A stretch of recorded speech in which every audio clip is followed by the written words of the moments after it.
Hey guys, welcome to Feeling Twisty, episode 51. So, yeah, how you been? It feels like forever since I've done an episode. It was just a week ago, or a little longer than a week ago. But I got sick. What the hell? I'm not supposed to get sick. Oh, man. I haven't gotten sick since I was healed, since I got out of the wheelchair. But man, it's just a bad cold. It was a bad cold that I'd got. And, it's going around, right? Everybody's getting it. No, that's not why. I know exactly why I got the cold. It came from within me. It was my own consciousness that created this for me, that brought this up. So I can't blame anybody. I can't blame my son or someone at the clerk at the corner store for coughing on me. She didn't really. It's an example. But I can't blame anything else. I can't blame a crowded elevator full of sniffling people. No, it came from within me. And I can go back. I know I can pinpoint the moment of my reaction when I woke up in the middle of the night, how I reacted to this feeling in my throat. You know what I'm talking about. That little kind of a tickle, but then kind of like there's something stuck in your throat. And you realize, dun, dun, dun, it's phlegm. I'm getting sick. So, I did go back to that moment and revised my reaction to it. Because I reacted. I'm laying in bed. It's like 4:30 in the morning. And I wake up kind of like, what is that? And it's funny, just in those few moments. I mean, it's rapid fire, all these thoughts and everything I'm always talking about not doing, I was doing right there. I was like, what is that? Is that drainage? That's just drainage. But drainage, that I shouldn't be feeling it. What's wrong with my throat? There's something wrong with my throat. It's not drainage. It's not my throat. It's a tumor. I've got a tumor in the back of my nasal passage. Oh my God. How am I going to handle that? How am I going to talk? How can I breathe? Okay, no, it's just drainage. But what if it's not? How am I going to do the podcast today? I want to do a podcast today. Oh, what? What are people going to think? What is my family going to think if I get sick? I don't get sick. I'm not supposed to get sick. Oh, crap. So all of that happened. Kim laughed at me when I told her all that. She said, you really thought all that? Like, yeah, I did. And I'm laying there, and I just went back to sleep in that moment. But a few days later, I recalled that moment, and I revised it.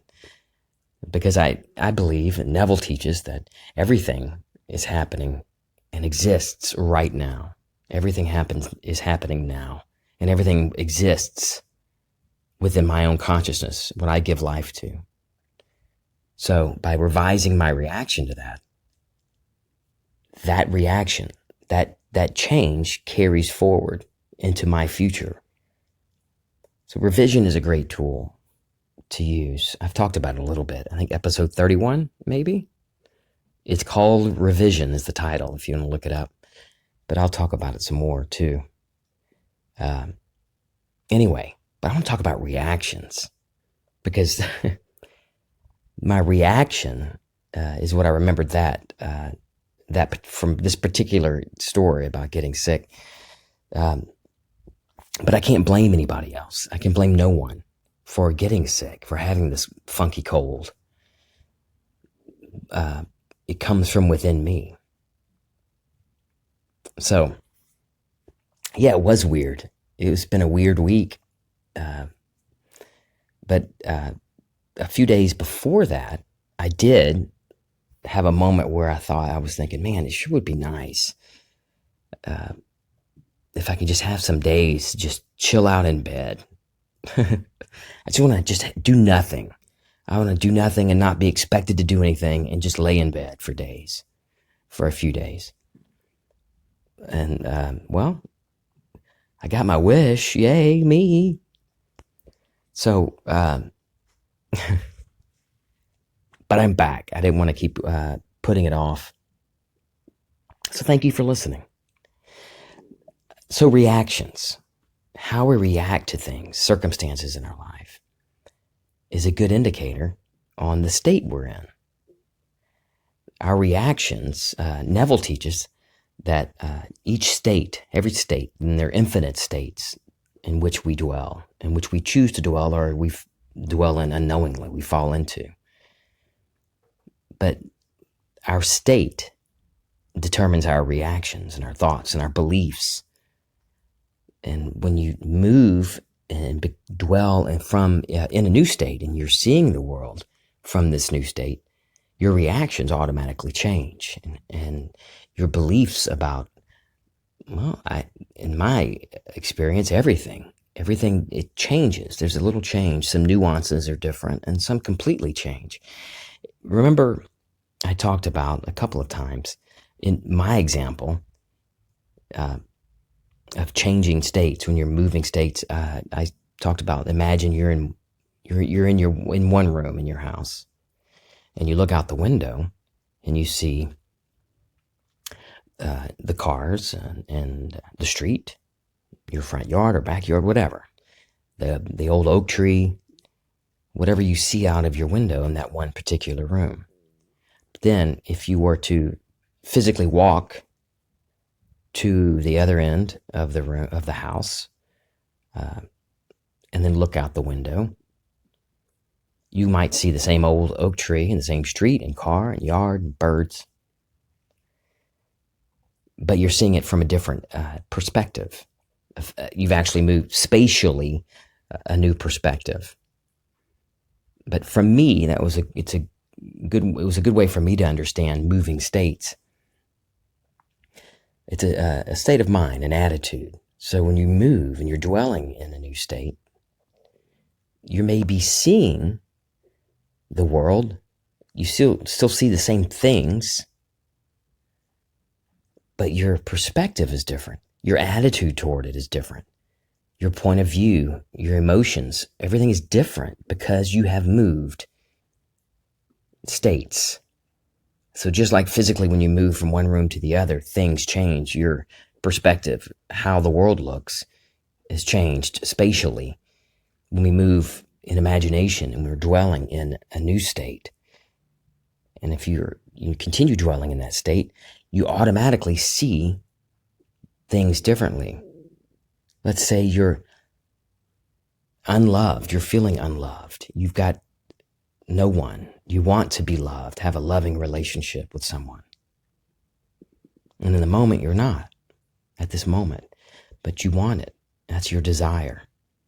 So you imagine a scene that would imply your wish is fulfilled.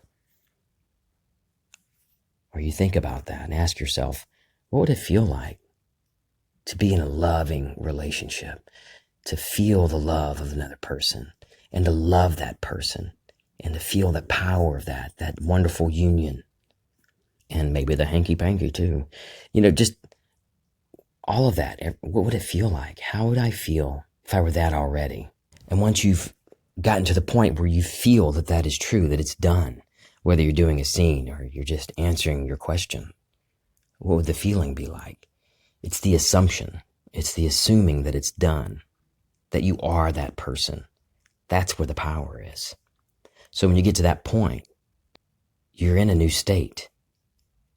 You're seeing the world automatically different than you were just moments before. Everything is different. Your reactions will be different because your reactions come from that state. Even though you may not have a boyfriend or girlfriend or, knocking on the door with flowers right after you open your eyes, you still maintain that state. You want to stay in that state. And even though your senses deny what you've already done in imagination, you stay with it. Continue dwelling in that state and living in the end. knowing that what your five senses tell you, that's just an echo of what you've been imagining. That doesn't matter. You don't have to give any meaning to anything like that, anything outside of you. So what your senses are telling you, what you're seeing and hearing, that might be counter to what you've imagined,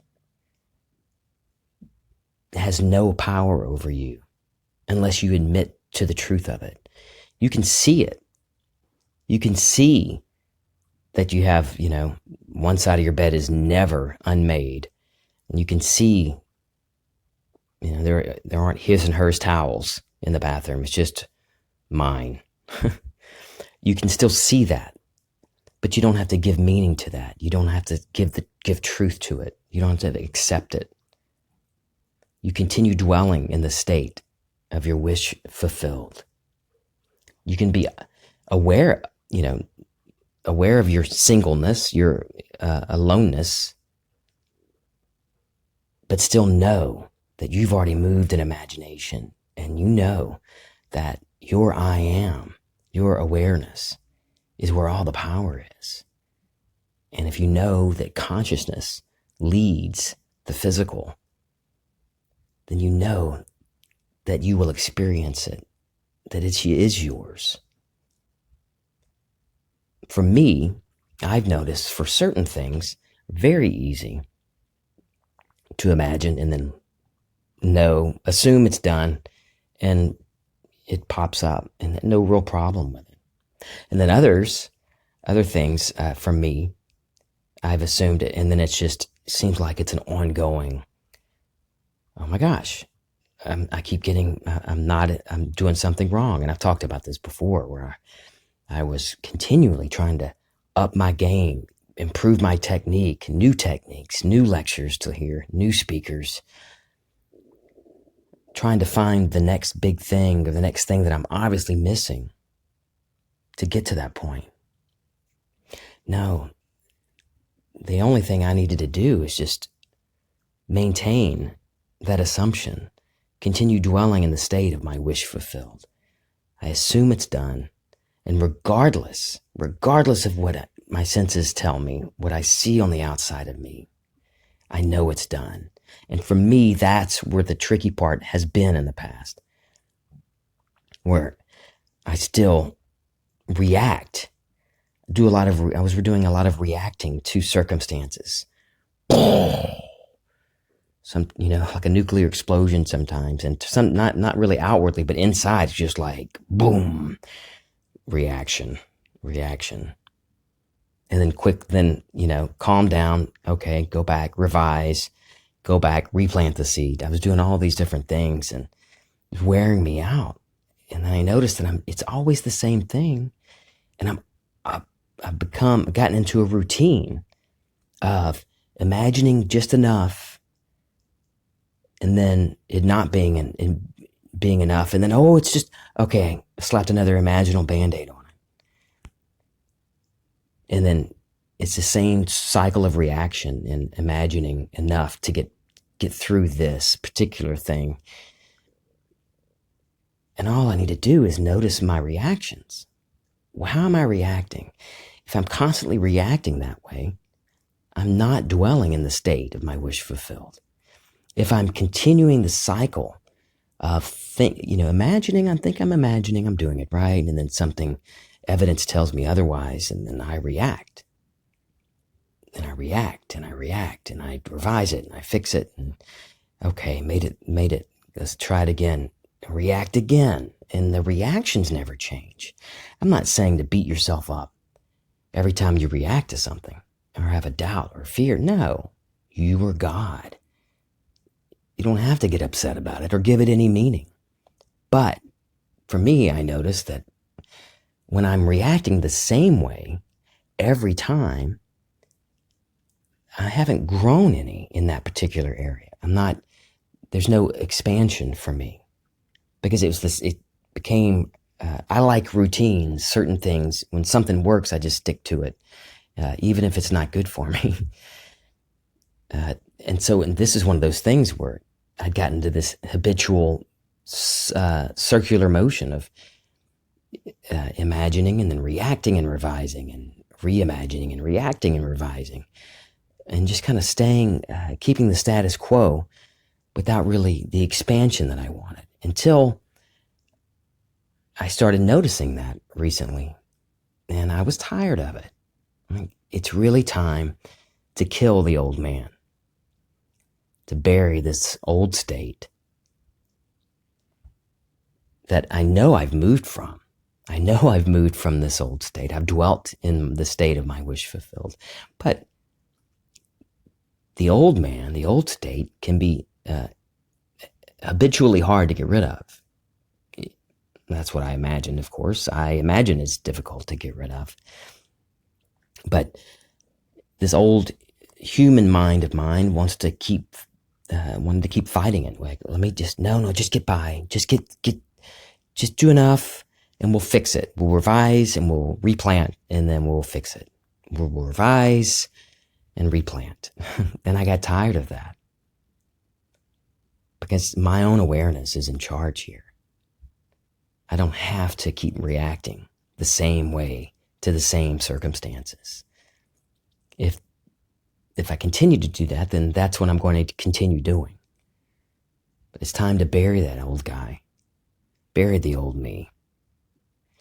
And one way for me to notice the difference and whether I've actually moved and I'm actually staying in the state, my desired state, is by looking at my reactions. What are my reactions telling me? Am I reacting just like when you move from one room to the other in your house and you see the same tree, but you're seeing it from a different angle, a different physical perspective? It's the same way with our reactions when we've moved states. How am I reacting to the same world? Am I reacting the exact same way? Well, I'm still stuck in the same damn room. I haven't moved states.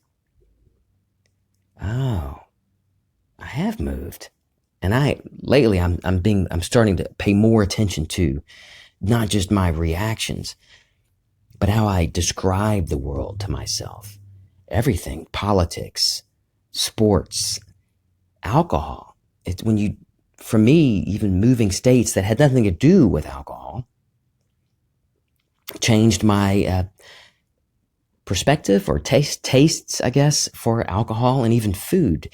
Everything for me seemed to really change. Moved rooms, same stuff around me, but my reaction to it has changed, and how I see the whole world and how I see myself. A funny thing happened this week also.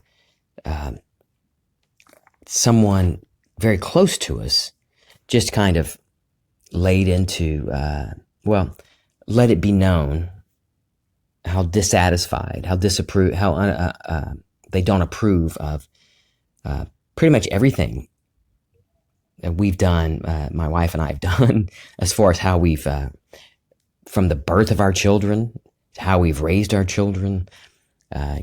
This person doesn't approve of our parenting, in particular my parenting, my life choices, just all these things that I'm hearing all at once from this person who's half my age, he's less than half my age,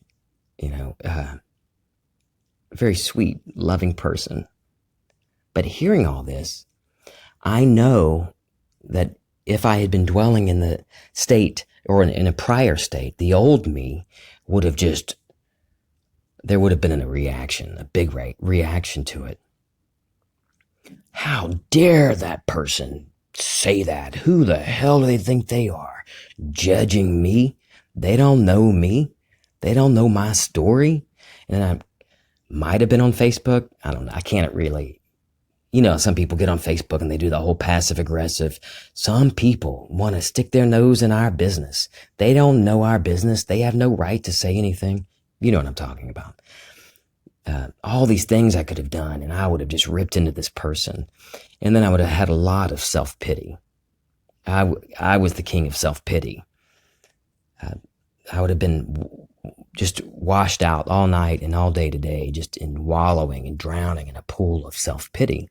I can remember the old state. I can remember how I used to react to it. But when I heard this, my initial reaction was, It wasn't anger. It wasn't sadness or self-pity. My initial reaction was just, kind of a non-reaction. I didn't give it any truth. And then as I thought about it through the evening, still not reacting in the old way, I just was thinking about it. Like, I know that what people tell me in my experience with others, family members and non-family members, what I experience is a reflection of what's going on inside me. And so all these things, honestly, were things that I have been contemplating and thinking about and conscious of over the past year. And actually, a lot of it this week even, I was thinking about as I was noticing things and my reactions and how I saw things. And I was purging myself, letting go of the old man. And for me, hearing this was still a surprise to hear it so boldly proclaimed, and how awful a parent I am. And my life choices are not good and all this stuff. And it's as surprising as it was to hear. I know that could only come out because that's what's inside me. That's what, and I didn't beat myself up about that, because I know this old man, this old state that I've left, that I'm burying. It's just, I see it as like Wile E. Coyote from the Roadrunner cartoons. You remember he would run out and realize he's run off of the cliff and he's floating in midair and he's about to plummet to his, cartoon death. And he's scrounging toward trying to grab the cliff to hold on for dear life. And of course he may grab a twig and then he falls he falls every time. That's how I saw this, that these things coming up, these things like the news about how this person's opinion of my life choices and my parenting and all these things. I just saw that as that, I was that person. I was this person who reacted like that and acted like that and thought like that. But I'm not that person anymore. I didn't give what that person said to me any meaning, because I know that's the old me. And I've already buried it. This is just another last grasp of the old man trying to hold on. And it's all within me. It's nothing separate from me, just within me. And I let it go, because I know that's not me anymore. Oh, what a fun week. I gotta go. I just realized the time. I'm going to read a quote, though, from Neville's lecture called Fundamentals from 1953. By the way, if you can get a hold of, there's several 1953 lectures of Neville's that are just fantastic. Changing the Feeling of I, meaning the first person pronoun I. Changing the Feeling of I. Your Supreme Dominion. Fundamentals. And Sound Investments. I'll put a link to one of them, Changing the Feeling of I, at the bottom, the description of this episode. But you can find them all at mindserpent.com/Neville. Wherever you go on this link, if you follow it, you can also find the others. But there's some really good stuff in there. Really good. So here we're talking about reactions. Anytime an entirely new set of reactions enters a person's life, a change of consciousness has taken place. A spiritual rebirth has occurred. Ooh, I love that. And I noticed that this week when a number of things, even being sick or hearing the news about what this person thought of me, I noticed that how my reactions, they are different. It's very different. So start to notice your reactions. How are you reacting? If you're reacting like I was, the same reactions to the same circumstances, if they're never changing, check the state. You probably haven't remained in your state, the state of the wish fulfilled, your desired state of who and what you want to be. But don't beat yourself up about it. Just move, get back into it right now. That's so cool. There's no guilt about it, no worrying about it, or effed it up again. No, stop that. Revise it. Imagine that you've been getting this right all the time for years. Like my friend, Mr. 2020, imagine you've been nailing it. Right, Dave Breslow? All right, guys, real quick, another verse, a verse from the Bible. Oh, the holy word of God. Hallelujah. 2 Corinthians 6:2. Now, God in the Bible, I believe, is our I amness, our awareness. That's what Neville teaches. That's what I believe. So anyway, God says, I listened to you at the right time and helped you on the day of salvation. Here's Paul talking. Look, now is the right time. Now is the day of your salvation. I'll read it again. My I amness, I am, says, I listened to you at the right time and helped you on the day of salvation. Now the good news is, right this moment is the right time. And right this moment is the day of salvation. Whether it's love, money, health, whatever it is your desire is, the fulfillment of that is your salvation. And it's within you. Accept it right now. Accept it that it's true. Take it for freaking granted. I love you guys. This is Feeling Twisty.